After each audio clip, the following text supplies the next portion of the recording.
Hey everybody, it's Charlie from Daily Motor, and the Kawasaki Ninja 650 might be the best do-it-all bike option for something that you want to ride daily, look cool, and be able to have fun on the canyons or really a track pretty much any time right out of the factory.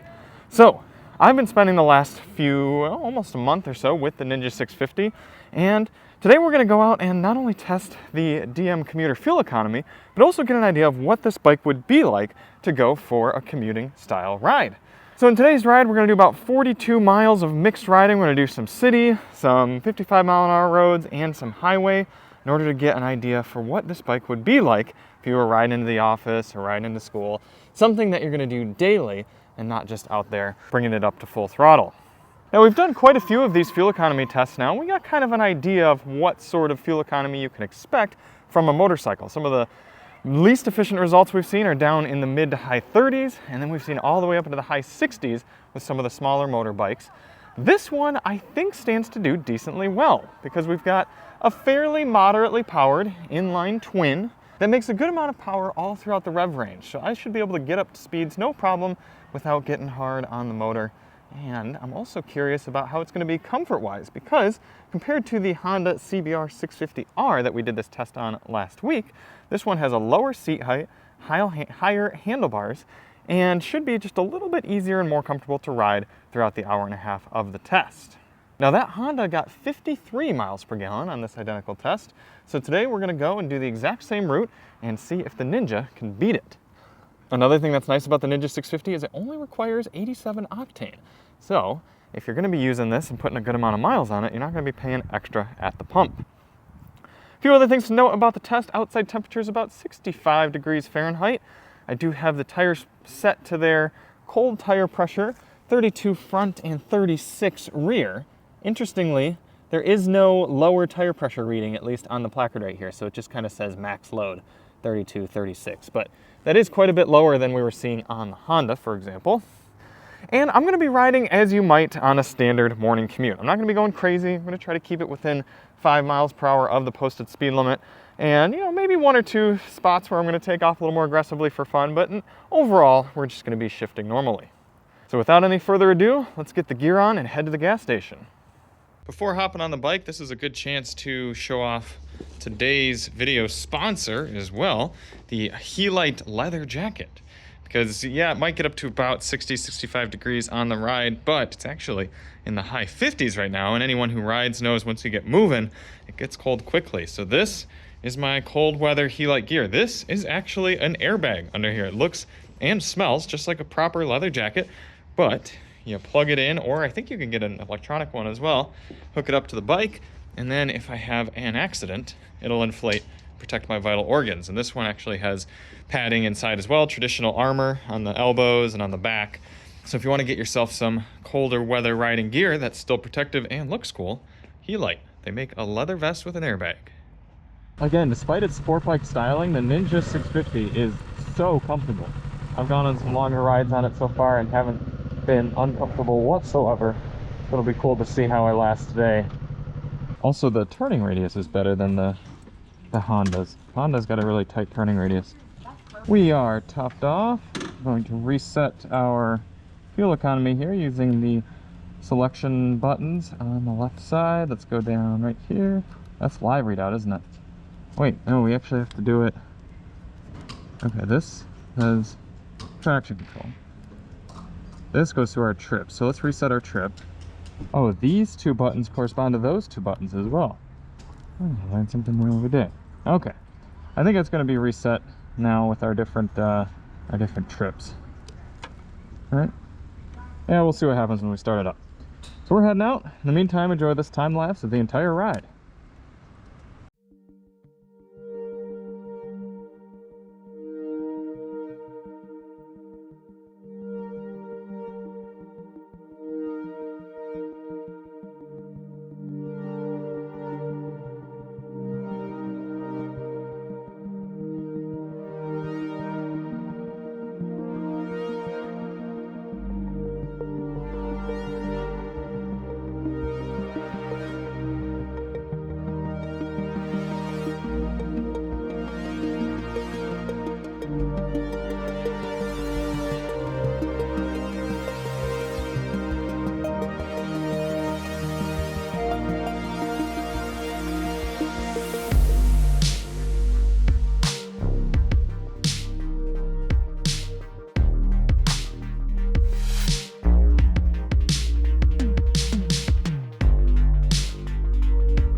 back after a good commuter ride. Good weather, good bike, okay traffic.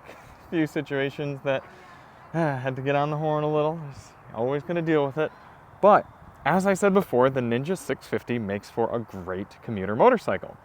And admittedly, if any of you have been kind of researching this class of bike for a while, you'll learn that despite its greatness, sometimes it is a bit boring, and that is a little bit how I came away from it here from this morning. It was comfortable, it was predictable, the power was nice. There were situations where I was in 5th or 6th gear, and I just rolled onto the power to accelerate back up to speed, and right there, it's there. It's got the power all around the power band, and it's a great motor, and it's easy.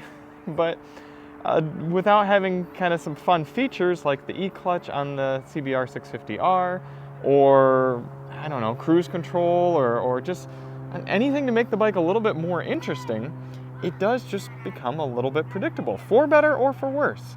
The Ninja 650 is a really good and easy motorcycle to ride, but that can take away from the fun factor a little bit. But I was comfortable the whole time. My butt wasn't sore.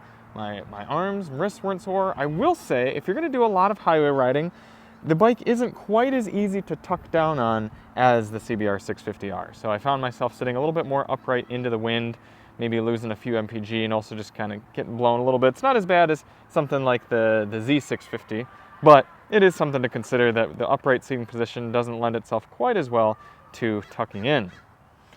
Regarding fuel economy, we ended up putting in 0.758 gallons after our 42.9 miles, and that gives us a rounded up total of 57 miles per gallon. That's 4.13 liters per 100 kilometers on the DM Commuter fuel economy test here on the Ninja 650. So a few miles per gallon better than the CBR 650R, as I expected, and a pretty good result, all things considered, especially with the horsepower of the bike. In fact, I'll have to go back and check to see what the Kawasaki Ninja 500 got. I'll put that here below. I have to think it was right around the same figure.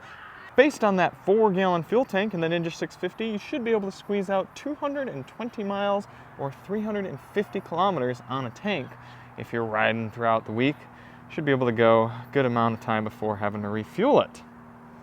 All right, so there it is. Nothing too crazy. Again, a predictable motorcycle. Very good to look cool and be comfortable on here with the Ninja 650. So thank you all so much for watching. If you do want to see more on the Ninja 650, check the link below. We've got a dedicated review as well as a comparison coming up between this and the CBR 650R and the Ninja ZX6R. And we'll see you on the next one. I'm Charlie from Daily Motor, and as always, ride on.